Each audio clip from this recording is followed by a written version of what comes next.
Hola a todos y bienvenidos al episodio número 324 de Salud Financiera. En este episodio vamos a adentrarnos en la nueva actualización de Morningstar, específicamente en el apartado de riesgo.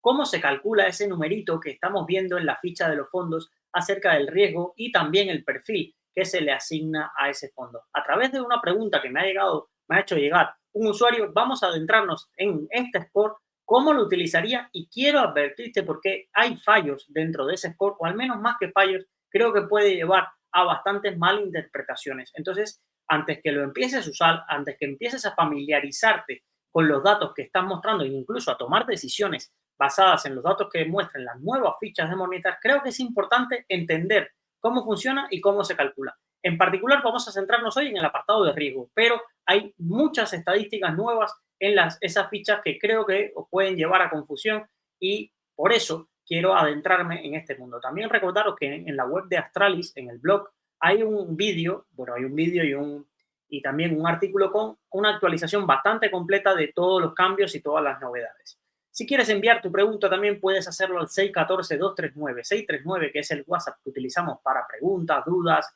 saludos que queréis enviar o comentarios a este podcast. O si quieres enviar tu caso a las finanzas de tu vecino, puedes utilizar el mail preguntas.saludfinanciera@gmail.com. Sin más dilación, vamos a comenzar el programa de hoy y os muestro de qué estoy hablando, de qué es eso del credit, el rating o risk score de Morningstar, cómo se interpreta. He hecho una newsletter, un artículo que os voy a dejar en las notas del episodio para que entendáis y los documentos necesarios para entender este rating y cómo se calcula, pero vamos a verlo en detenimiento hoy. Más allá de este rating, creo que hay algo importante que debemos analizar y es cómo influyen en nuestras decisiones los datos que vemos. Y tanto en el libro como en el curso de fondos es algo en que insisto muchísimo, muchísimo, porque estamos acostumbrados normalmente a ver unas métricas, ver una gráfica y conformarnos con eso a la hora de tomar una decisión. Y no vemos ni la letra pequeña, ni sabemos si está bien calculado y nos fiamos de las fuentes y de los proveedores de datos. Cuando estos proveedores de datos utilizan primero algunas asunciones o supuestos que no son totalmente adecuados o correctos o están utilizando una comparativa que no es adecuada. Tengo mil ejemplos de este tipo de cosas. Por ejemplo, el ratio de Sharpe o la beta o el alfa comparado con índices de referencia que no son ajustados a lo que está invirtiendo un producto. Productos mal categorizados porque Morningstar u otras herramientas utilizan la categoría que tiene el folleto, pero luego el fondo invierte de una manera totalmente distinta. Se me ocurren gráficas manipuladas, gráficas con productos o índices que no son invertibles. Entonces nos pueden llevar a confusión, backtest hechos como Dios los trajo al mundo, muchísimas, muchísimas manipulaciones, queriendo o imprecisiones que no queriendo, que nos llevan a tomar decisiones o al menos comparativas muy, muy sesgadas. Es por ello que yo siempre, siempre que utilicéis una métrica en vuestro proceso de toma de decisiones, pensar y revisar dónde y cómo se calculó esa métrica y si es adecuada a lo que conocéis de vuestro producto. Os voy a dar un ejemplo muy claro, aunque en el episodio de hoy vamos a ver con más detenimiento uno en particular. Si hay una métrica que te dice una información y eso no te encaja para nada, imaginaros que te sale que este fondo tiene una rentabilidad por riesgo asumido muy alta y ni la rentabilidad es tan impresionante ni el control de la volatilidad tampoco lo es, pues quizás lo que está mal es contra qué nos estamos comparando. O, por ejemplo, hay muchísimas personas que ven gráficas de algunos fondos de clase de distribución y ven la gráfica de Morningstar y dicen, no, es que este fondo no para de perder. Oye, ten en cuenta que la gráfica no te está indicando nada. Tienes que ir abajo a ver la rentabilidad para que tú entender cuál es la rentabilidad real que has tenido con este producto. Puede llevar a muchísima confusión entender la separación de lo que es la gráfica del crecimiento de una inversión de 1.000 euros a lo que es la rentabilidad total, sobre todo en clases de distribución. Y se me ocurren varios que mientras escribía el libro o preparaba las clases del curso, me venían a la mente decir, es que esta métrica se interpreta mal o la gente no se cuestiona, o este gráfico, esto sí lo veo en el día a día, tanto en informes muy, vamos a llamarle, muy de mucho prestigio, ves algunos datos que cuando yo me voy a la letra pequeña o en algunos libros de consulta que vas a la letra pequeña y dices, bueno, aquí hay una cantidad de supuestos o una cantidad de extrapolaciones hechas que es difícil asumir que esto se va a repetir en el futuro o que los resultados van a ser similares a esto. O, por ejemplo, no tener en cuenta los costes y alguna de esas manipulaciones que hemos visto. Entonces, por eso hago este episodio de hoy. Por eso específicamente hago este episodio de hoy, porque ya había un usuario que estaba haciendo una comparativa entre tres productos que podría considerarse de baja volatilidad y le salía que uno era muchísimo más arriesgado que el otro cuando él miraba la cartera y no tenía sentido. Y lo peor es que cuando vemos esos datos, en vez de pensar, oye, esto no tiene sentido, tiene que ser la herramienta que lo está calculando mal, lo que nos viene a la mente es crearnos la narrativa para lograr encajar los datos que estamos viendo. Y esto es lo más peligroso de todos. Cuando yo no confío en el resto de mi análisis, cuando yo no confío en el resto de evidencias que tengo un poco ante mi cara, pero sí intento crearme una narrativa para explicar el por qué esa métrica está dando o por qué ese resultado podría ser posible que tuviera ese enfoque o esa interpretación. Vamos a ver el caso de hoy y os hablo con un oyente que me escribió lo siguiente. Dice así, en Morningstar, para el fondo Ostrum SRI Ultra Credit Short, Ultra Short Credit, creo que se llama, en la parte de riesgo le ponen un 37 sobre 100, siendo un fondo de ultra corto plazo, mientras que a Gamma Global le ponen un 17 sobre 100, siendo las duraciones algo más largas y los bonos de peor calidad crediticia. O, por ejemplo, el Buy and Hold deuda, un 8 sobre 100, teniendo duración también algo más larga, todo esto en el MPRS. ¿A qué se debe cuando el Ostrum siempre se ha comportado de una forma más tranquila? ¿Será que en caso de una recesión o una caída muy severa, estos otros dos fondos pueden recuperar más rápido y por tanto tienen menos riesgo que el Ostrum SRI Ultra Short, Ultra Credit Short? A ver si voy a decir el nombre exactamente porque Ostrum Credit Ultra Short Plus. Es exactamente cómo se llama el fondo por el que me estaba preguntando. Mirar cómo a él no le encajan los datos que está viendo, pero no sabe o no logra entender qué puede estar haciendo mal. Y os presento al Morningstar Portfolio Risk Score MPRS. ¿Qué es esta métrica o este rating? Porque Morningstar lo tiene un poco como rating. Es una herramienta de medición del riesgo de una cartera de inversión que cuantifica el nivel que tiene en comparación con el mercado. Se expresa como un número único, lo que facilita comparar y clasificar carteras según su perfil de riesgo. ¿Cómo se calcula? Se analiza cada activo dentro de la cartera, es decir, no analizamos el comportamiento del fondo, analizamos el comportamiento de los activos subyacentes del fondo, acciones, bonos, otros fondos o ETFs, etc. Se evalúan los riesgos sistemáticos, es decir, los relacionados con los movimientos generales del mercado. Se usa una técnica llamada análisis de factores, como por ejemplo los factores de Fama y French, para ver cómo responde cada activo a diferentes condiciones de mercado. Sería hacerle estrés test a esos activos que componen la cartera. Luego se estima cuánto podría caer o subir esa cartera en condiciones normales de mercado, condiciones no extremas. Este análisis se convierte en una puntuación y es un número que normalmente oscila entre 0 y 100, aunque en teoría no hay un máximo fijo e incluso he visto fondos con puntuaciones muy, muy elevadas. Por ejemplo, estoy mostrando en pantalla un fondo con puntuación 131. ¿Cómo se interpreta? Un MPRS bajo sería entre hasta 20, es una cartera muy conservadora, menos sensible a los movimientos del mercado, ideal para perfiles muy conservadores. MPRS medios entre 40 y 60, riesgo moderado, típico de carteras mixtas entre acciones y bonos. MPRS alto, más de 80, cartera muy expuesta a la volatilidad del mercado, común en perfiles agresivos. Este indicador no mide la rentabilidad esperada, solo riesgo relativo al mercado. La principal utilidad que tiene esta herramienta, según Morningstar, es que permite a cualquier inversor comprobar si su fondo o producto incluido por un tercero encaja con su perfil de riesgo. Por ejemplo, los asesores financieros lo pueden usar para ver si la cartera de un cliente, es decir, la cartera o los fondos que está incluyendo un cliente, coinciden con su perfil de riesgo. Los inversores pueden comparar fondos fácilmente y entender su exposición al riesgo sin tener que interpretar métricas complicadas como la desviación estándar o la beta. Y para la regulación ayuda a cumplir con requerimientos de adecuación, por ejemplo, un inversor conservador no tenga una cartera o fondos de riesgo alto.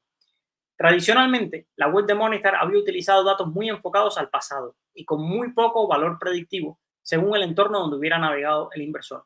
El MPRS es más amplio y personalizado. Es aplicable a cualquier cartera combinada de activos, no solo a fondos individuales. y puedes mirarlo como una prueba de estrés de la cartera ante escenarios que quizás el producto no haya atravesado.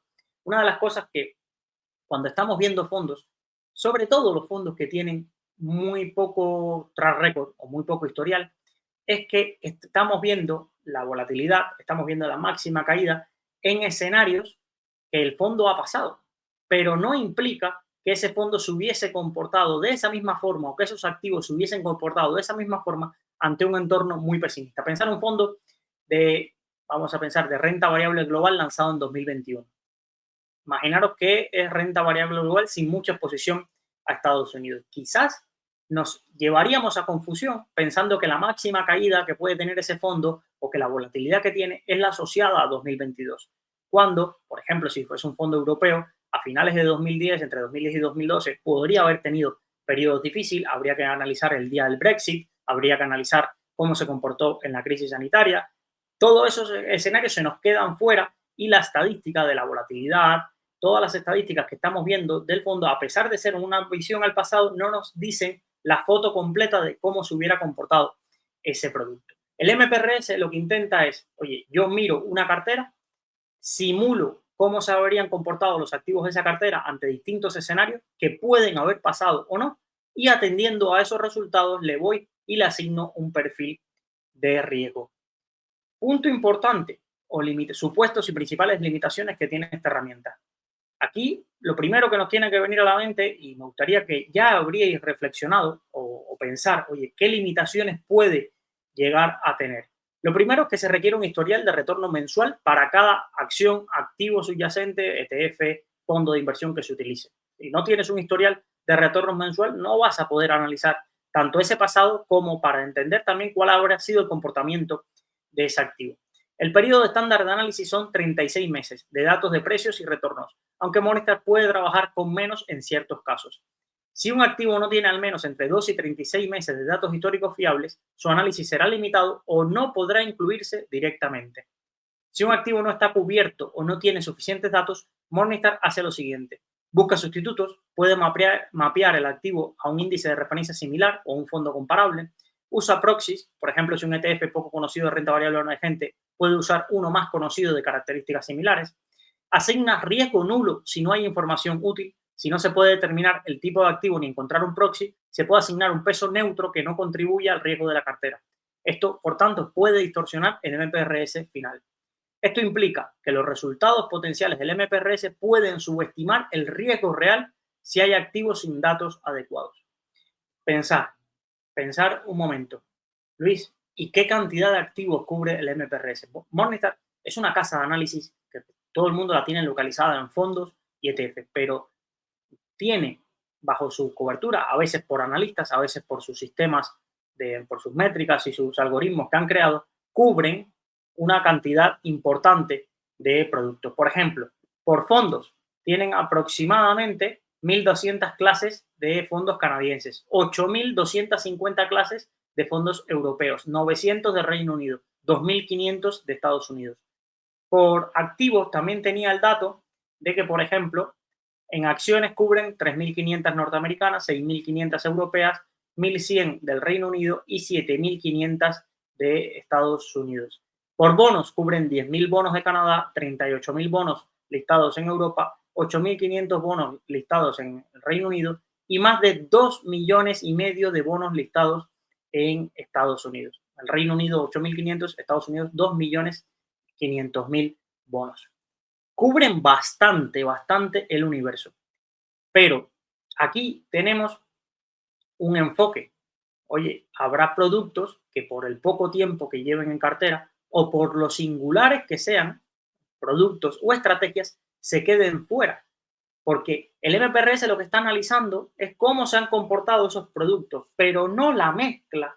Bueno, sí la mezcla de lo mismo, pero no la estrategia de inversión. Por ejemplo, fondos de retorno absoluto, en mi opinión, pueden llegar a tener un MPRS más alto de lo que realmente luego tendrían. Es decir, luego tendrían si analizáramos la volatilidad, la máxima caída de ese producto. ¿Por qué? Porque lo que están mirando es, oye, ¿cómo se han comportado estas acciones? Ya, pero tienes que tener en cuenta que estas acciones se combinan con posiciones largas y cortas para cubrir, con coberturas de divisas. Tienes que tener en cuenta una serie de factores que pueden hacer que el cálculo sea totalmente distinto de lo que ocurre en realidad. ¿Qué se me ocurre también? Se me ocurre bastantes ideas o bastantes puntos. Por ejemplo, oye, aquí lo que hacemos es una prospección. Hacemos una prospección. Este indicador lo que intenta Morningstar es buscar, oye, siempre, y esto es un salto adelante que ha hecho Morningstar en casi todo su rating, los ratings de Morningstar eran muy criticados en la industria por solo centrarse en el pasado y tener muy poca fiabilidad hacia el futuro.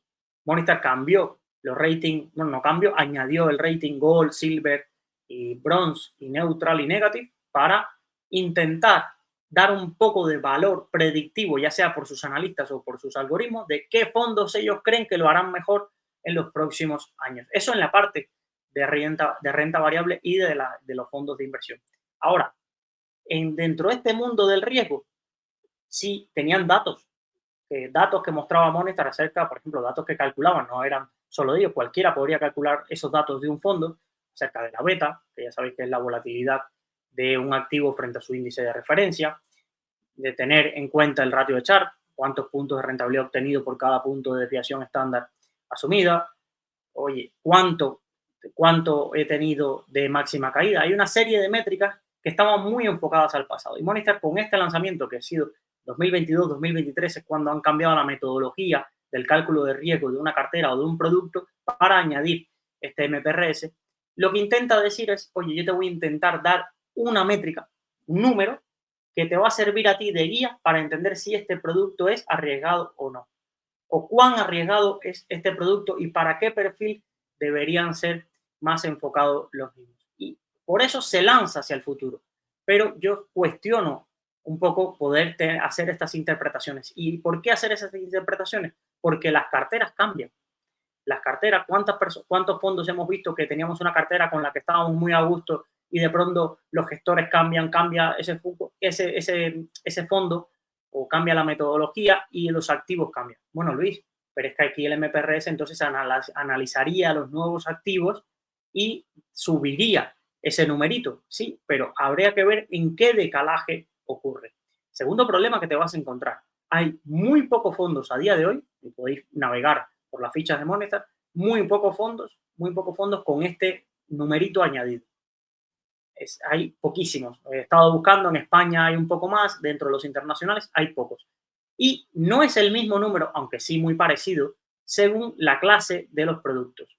La clase también, me imagino que será, no sé si por las comisiones o por la divisa en la que están denominados los productos, pero para mí no tiene mucho sentido de que haya distintos MPRS si el fondo al final es el mismo. Es cierto que la divisa puede incluir algún factor de riesgo adicional, pero para mi gusto debería ser el mismo. Es cierto que en los casos que he visto no se van más allá de 1 o 2 puntos. Lo que le preocupaba a nuestro inversor de hoy es que no le venía a la cabeza. Es decir, oye, mira Luis, yo estoy mirando 3 productos. El Gamma Global, el Ostrum Credit Ultra Short Plus, el Buy and Hold Deuda, el Cartesio, bueno, que estos solo los he añadido yo, el Cartesio X y el Grupama Alpha Fixed Income. Miro la gráfica y veo que el Ostrum es casi una línea sin ondulaciones. La volatilidad de los últimos 5 años de este producto ha sido del 0,80, la máxima caída del 1,16. Pero luego me voy a la ficha de Morningstar y me pone que riesgo 35, que no es banda baja de moderado, sino es casi un punto intermedio de moderado en los últimos, en la puntuación de riesgo que le da a la cartera. Y esto me preocupa. Claro, yo también cuando vi ese dato dije, esto hay algo que me escapa. Empecé a buscar otras clases. Lo primero que me vino a la mente, para que veáis el razonamiento que hice, lo primero que me vino a la mente, digo, vale, esta clase que está mirando, que es la RS en euros, tiene muy pocos años de track record. Muy pocos años de track record. Aunque este fondo sí tiene mucho track record, esta clase en particular, la RS, que creo que es la que está disponible en la mayoría de comercializadoras, tiene poco track record. Y yo digo, pues puede ir por ahí el asunto. Seguramente vaya por ahí. ¿Qué me sorprendió? Que cuando voy a buscar las clases más antiguas y quiero ver el score, pues el score era exactamente el mismo. Entonces digo, vale, descartamos este factor, vamos a buscar otro factor. Este producto, si vamos a la ficha, nos llama la atención por ejemplo, nos llama la atención que la volatilidad que ha asumido es muy baja, pero los activos en los que invierte, aquí lo vais a ver, los activos que los que invierte tiene, por ejemplo, bonos entre 0 y 6 meses, 17%, con estos tipos de interés fijo. De entre 12 y 18 meses, el 4%. Más de 18 meses, el 2,37%. A tasas variables, el 51%. A tasas revisables, el 22%. En cuanto a tipos de bonos, pues tiene una parte, bueno, casi todo, el producto es de bonos corporativos. Bonos corporativos que ya sabéis y hemos hablado bastante sobre ellos, que tienen un poquito más de riesgo que lo que son los bonos tradicionales. Bonos de Francia, Alemania, Estados Unidos, por ejemplo, tienen de liquidez el 4,77 y bonos el 91% del producto. Por calidad crediticia, vamos a irnos por calidad crediticia, de triple B tiene casi un 13%. Triple B más 13%, 13,3. Triple B 13%, triple B menos 17,4, doble B más 15,3, doble B 6,2, BB negativo 5,9, B más 1,2 y así podríamos seguir. Doble A menos 1,8, A más un 3,4. Vale, es un producto con bonos a muy corto plazo y además eso es bastante, tiene bastantes bonos en cartera, pero que navega dentro de la renta fija corporativa en cuanto a esa calidad crediticia. No se va a bonos sin rating, no estamos hablando quizás de lo que es Gamma Global, no se va ahí, no se va ahí, sí, pero sí se va a bonos que le queden muy poco vencimiento dentro de toda la gama corporativa y que no estén calificados como AAA. Su gestor, aquí por ejemplo Emmanuel Schatz, pues comenzó su carrera en 1989 y está en Ostrum desde 1997, alguien bastante especializado. Entonces, claro, decimos, Luis, miramos las métricas y lo comparamos y el Ostrum tiene una volatilidad del 0,80, máxima caída del 1,16. Comparado, por ejemplo, con el Buy and Hold, la volatilidad es del 3,17, máxima caída 4,64. Buy and Hold también invierte en Investment Grade, pero su duración es de 2,2. Aquí habíamos visto que la duración de este producto del Ostrum, la duración era bastante inferior. Vamos a ver si la tenemos aquí a mano. La duración de este producto, a ver, bueno, la volatilidad de 10 años acumulada es 0,64, el tracking error de 0,60. Quiero buscar la duración de este producto, pero será bajísima. La sensibilidad a los tipos de interés de este producto estoy seguro que es muy baja.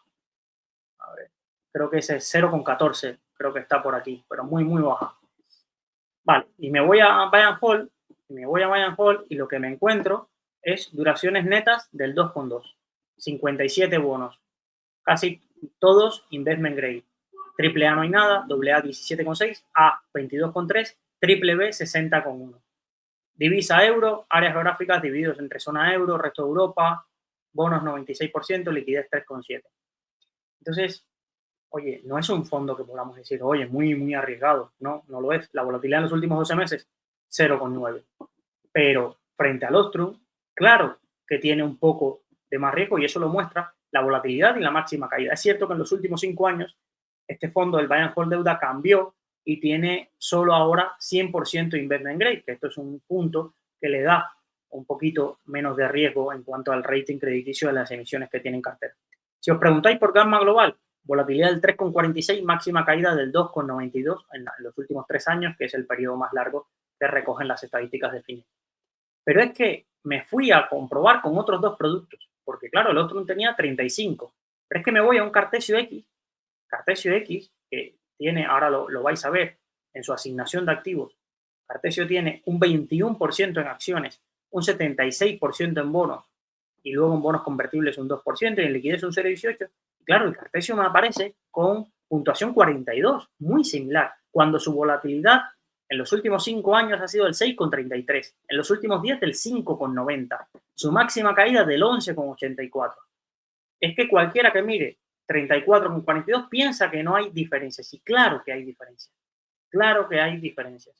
Por ejemplo, vamos a ver otro fondo, el Grupama Alpha Fixed Income, 35%, 35, no es por ciento, 35 de puntuación de riesgo de la cartera, cuando a 10 años su volatilidad es el 0,89, cuando en los últimos 10 años su máxima caída ha sido del -2,06. No tiene sentido, no tiene sentido ninguno la estadística o el score este de 35, comparando, por ejemplo, el Grupama, el Cartesio o el Gamma o el Buy and Hold deuda. Este producto evidentemente es muchísimo menos arriesgado, también por la cartera que tiene, la forma que invierte, que igual que el Ostrum, fue comparado con Gamma Global, con Buy and Hold deuda, con Brightgate Global Income, que tiene una puntuación similar, creo que tiene sobre 40 el Brightgate Global Income, y sobre todos los productos de renta fija que podamos analizar y tener presente. ¿Dónde está el fallo? Pues lo único que se me ocurre es que al no tener un histórico tan importante de los productos en los que invierte, ya que esos bonos han sido recién emitidos, estos bonos en los que invierte el Ostrum, pueda intentar, vamos a llamarle así, malinterpretar los resultados. ¿Por qué? Porque tú estás invirtiendo en renta fija corporativa europea. ¿Cuánto cayó la renta fija corporativa europea en 2022? Pues ha tenido tanto riesgo, aunque estos bonos en los que tú invertías no tuviera tanto riesgo, te asigno eso mismo. O Gamma Global. Claro que Gamma tenía un comportamiento muy bajo, pero claro, la puntuación 9 le daba de riesgo. Y yo creo que ni una cosa ni la otra. Gamma ha gestionado muy bien la volatilidad y las máximas caídas, pero tiene un 5%, entre un 5 y un 10% de renta variable normalmente. Me estaba escuchando antes de este programa la última conferencia trimestral del producto y ahí lo comentaba. Durante el propio año la renta variable ha ido fluctuando. En abril llegó a creo que máximos del 7-8%, ahora se encuentra en mínimos del 5%. ¿Por qué tiene 9? Yo creo dos cosas, Gamma Global. Primero, porque hay muchos bonos dentro de los que están en carteras que no estarán analizados y seguidos por Morningstar y por tanto le da efecto neutro y eso hace que se sobrepondere el dinero que tiene en liquidez. El dinero que tiene en liquidez ahora mismo, Gamma, a mí me salía cerca de un 17% en letras del Tesoro, estoy esperando el informe de la CNMV, pero en letras del Tesoro española. Eso es lo típico que tienen todos estos productos en liquidez, se invierte en España o en repos dentro de las propias entidades bancarias y demás. Bueno, si esas letras del Tesoro tienen un alto porcentaje, que es ese 17%, pero es que encima a muchísimos de los activos que tenemos en cartera le asignamos riesgo neutro, el peso de esas letras del Tesoro se puede ir a un 70-80% dentro de la valoración de riesgo general. Y como esas letras del Tesoro han tenido muy poca volatilidad, sobre todo esas letras que son a muy, muy corto plazo, pues pueda magnificar el efecto de conservador dentro de estas carteras. Por tanto, ahora habéis encontrado una web nueva de Morningstar. Mirar los datos, pero ninguno de esos datos puede ser decisivo a la hora de tomar una decisión de inversión y menos si no te parece fiable o si no sabes exactamente cómo se está utilizando. Al lado de la puntuación de riesgo de la cartera hay un apartado que aparece por colores, una barra de colores que se llama el riesgo y rentabilidad de Morningstar.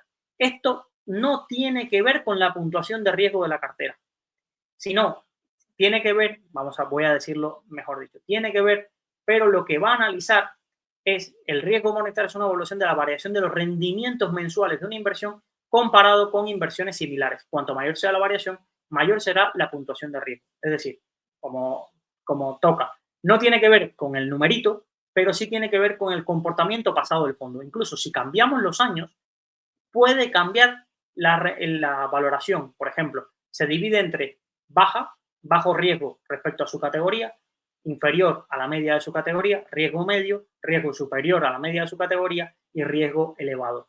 Abajo hay rentabilidad versus categoría, que es lo mismo. Rentabilidad baja frente a la categoría, rentabilidad inferior a la media, rentabilidad media de la categoría, superior a la media y elevada. Este cuadrante que aparece aquí en Morningstar sí depende del plazo temporal que utilices. Y además, que dependa de eso, se puede filtrar por él. No podemos a día de hoy en el nuevo buscador de fondos de Morningstar, que me parece mucho mejor que el anterior, y aquí creo que sí hemos dado un paso de avance o 5 o 6 pasos de avance, se puede filtrar por el rating riesgo Morningstar bajo. Y esto sí me parece un avance muy importante porque imaginaros, yo quiero invertir en una clase de activos, renta variable emergente. Quiero invertir en productos que hayan tenido un riesgo es decir, un riesgo inferior al riesgo medio de la categoría, es decir, productos con una menor volatilidad por cada punto de rentabilidad asumida. Pues voy y le doy rating riesgo Morningstar bajo y puedo seleccionar y filtrar. Por ejemplo, quiero tener eso, puedo añadirle que quiero que me muestre solo las clases principales de un producto, que sean 4 o 5 estrellas o cualquier otra metodología o característica que quiera marcar. Y ya me lo muestra. Y ya me lo muestra y me dice, mira, estos son los productos que han tenido, que tienen un rating riesgo Morningstar bajo y luego, por ejemplo, puedo irme a la volatilidad y agruparlos por volatilidad. Vale, dentro de todos estos que tuvieron un riesgo bajo comparado con su categoría, quiero mirar los productos menos volátiles. Y, por ejemplo, quiero mirar los productos menos volátiles, pero quiero mirar de la categoría de renta variable. Por ejemplo, quiero fijarme en renta variable.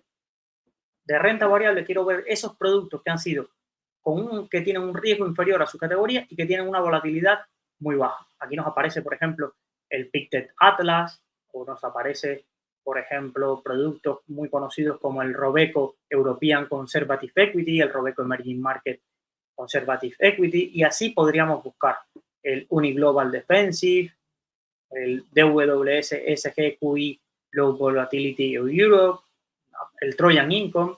Todos estos productos podríamos ir filtrándolos a la hora de tenerlos en la cartera. Pero, por ejemplo, el Trojan Income, aquí una de las cosas que me llama la atención, Luis, ¿no me dijiste que había que filtrar por renta variable? Sí, yo he filtrado por renta variable, pero el buscador me lo señala y me categoriza a este producto aquí, al Trojan Income, dentro de esa categoría de renta variable. Y yo lo que tengo que ir es, oye, voy a comprobarlo porque no me suena que este producto sea solo de renta variable. Y vamos a la asignación de activos, ¿vale? Renta variable, 97,5, ¿vale? Estamos hablando del Trojan Income, 97,5. Me cojo ese easing y me voy quizás, por ejemplo, a Finec y lo busco. Vamos a buscar este producto en Finec, Trojan Income Fund en Finec. Vamos a la documentación. Vamos a la documentación y vamos al fact sheet institucional. Y vamos a comprobarlo. Solo porque tengo la duda. Tengo la duda. Luis, ¿tienes la duda? Vamos a ver el asset allocation. Ah, pues sí. Asset allocation. El fondo busca generación de capital, crecimiento de 3 a 5 años y tiene que invertir entre el 80% del net asset value en acciones de Reino Unido. Vale, Luis, es que lo estás confundiendo. ¿Ves? ¿Ves que donde ya viene? Este producto es de renta variable Reino Unido de alto dividendo, el Trojan Income Fund. Pero es que si te vas a la gestora, quizás el que tú estabas buscando era el Trojan Fund, sin el income. Pero veis como un dato que yo digo, hostia, este fondo a mí me sonaba que era el típico mixto flexible que hemos añadido a muchísimas carteras. Lo hemos visto, lo hemos añadido a muchísimas carteras. Oye, me generó la duda la palabra income. Voy, lo busco y hasta que no revise 3, 4 datos, la ficha de la gestora, no sé qué, pues ya yo no me quedo tranquilo, porque si no podría tomar una decisión con información muy, muy sesgada. Pues nada, espero que os guste este nuevo tipo de vídeos, espero que os sea interesante. En la newsletter podéis encontrar más de cómo funciona, algunos ejemplos, por ejemplo, para que veáis que este indicador no es tan fiable. Dunas valor flexible, riesgo 15. DWS Floating Rate Notes, riesgo 35. Desviación estándar del DWS Floating Rate Notes 1,44. Desviación estándar de una flexible era creo que superior a 5 o 4 5, la máxima caída era muy superior. No tenía ningún sentido que el Dunas valor flexible nos lo vendan como más conservador que el DWS Floating Rate Notes. Cualquier otra métrica que analicemos no nos va a mostrar eso. Entonces, ir con calma, quizás esta herramienta necesite, como se está extendiendo, a mejorar e ir analizando. Si no, podemos ir y preguntarle, como digo yo, a Fernando Luque y decirle, oye, ¿por qué estos datos tan raros que están apareciendo en este score? Y él le dirá, pues mira, ¿qué está aprendiendo? Pues mira, nos manda un ejemplo de cómo se ha calculado ese 35 en el caso de WWS Floating Rate Notes, cuántos activos ha tenido en cuenta. Como no estamos viendo la herramienta por detrás, qué datos se está utilizando, yo, en mi caso, no lo tomaría como referencia. Para valorar productos iguales, pues quizás, pero tampoco me iría por ahí. Quizás me va a servir mucho para descubrir fondos que son mucho más arriesgados de lo que yo pensaba, pero me quedaría en el caso de renta variable. Pero a día de hoy he visto demasiados fallos, he visto demasiados fondos que utilizamos en el día a día sin puntuación, que no es una herramienta que podamos decir como este es un paso importante en este checklist. Sabéis que lo que en el curso de fondos y en el libro lo que os hago a intentar hacer es que tengáis unas checklists a la hora de analizar un fondo. Yo no añadiría esta puntuación todavía dentro de mi proceso de análisis de fondo. Tendría que dar una vuelta, empezar a mirarlo. En la parte de derecha, la de riesgo versus categoría, sí, esa sí quizás me parece mucho más interesante que este numerito, que es tan visual y este enfoque que estamos acostumbrados, o que ahora va a ser muy llamativo el ver ese numerito y decir, ah, este numerito tiene que ser importante porque le dan un empaque muy, muy grande. Espero que os guste. Cualquier duda con la nueva web de Morningstar, preguntármelo y os hago otro vídeo como este. Es verano, podemos hacer estos episodios más cortos, pero que también al menos hayáis aprendido algo nuevo, que ese es mi objetivo. Yo siempre, una de las premisas que me he puesto es que al menos alguien de los oyentes haya aprendido algo nuevo y así yo me sentiré satisfecho. Muchísimas gracias a todos y nos vemos en un próximo programa de Salud Financiera.